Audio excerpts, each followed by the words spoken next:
Oklahoma City Police confirmed they are investigating this claim. Police officer arrested. Officer Daniel Holtzclaw is in custody tonight with several women coming forward claiming to be his victim. Pada bulan Disember tahun 2015, seorang bekas anggota polis Oklahoma City didapati bersalah atas kesalahan merogol dan menyerang 8 wanita secara seksual di kawasan kejiranan minoriti berpendapatan rendah.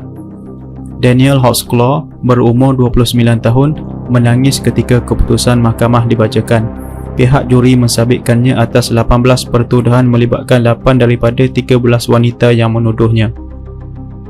Pihak juri berbincang hampir kira-kira 45 jam dalam masa 4 hari dan hukuman Daniel ditetapkan pada 21 Januari 2016. Hakim akan memutuskan sama ada dia perlu menjalani hukuman itu secara berterusan ataupun sebaliknya. Atas saranan dan keputusan pihak juri, Daniel dihukum penjara selama 263 tahun, termasuk hukuman 30 tahun bagi setiap 4 sabitan rogol peringkat pertama. Dia juga disabitkan kesalahan liwat mulut paksa, serangan seksual, mendapatkan pameran lucah dan rogol tahap kedua. Sementara itu, peguam Daniel menyifatkan dia sebagai pegawai polis contoh yang cuba membantu penagih dadah dan pelacur yang ditemuinya dan niatnya itu telah diputar belikkan. Dakwaan terhadap Daniel memberi perhatian baru kepada masalah salah laku seksual yang dilakukan oleh pegawai penguatkuasa undang-undang, sesuatu yang telah dikaji oleh ketua polis selama bertahun-tahun. Semasa perbicaraan selama sebulan, juri mendengar keterangan daripada 13 wanita yang menjadi mangsa Daniel.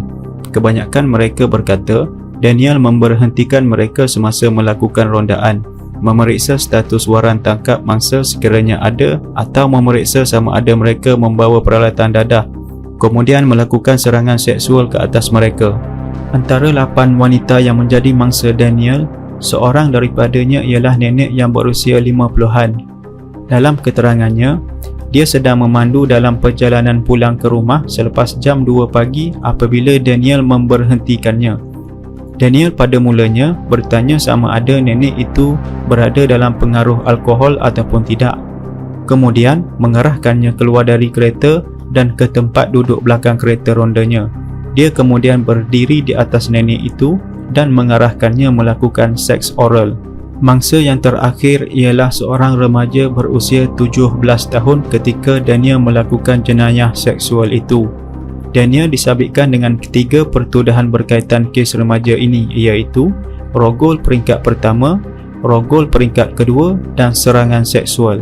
Remaja itu memberitahu bahawa Daniel berada di dalam kereta peronda polis ketika dia berjalan pulang pada suatu malam pada bulan Jun 2014.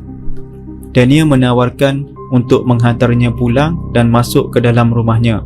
Dia berkata, Daniel memegang payudaranya, kemudian menarik seluar pendeknya ke bawah sebelum memaksanya menanggalkan seluar dan merogolnya.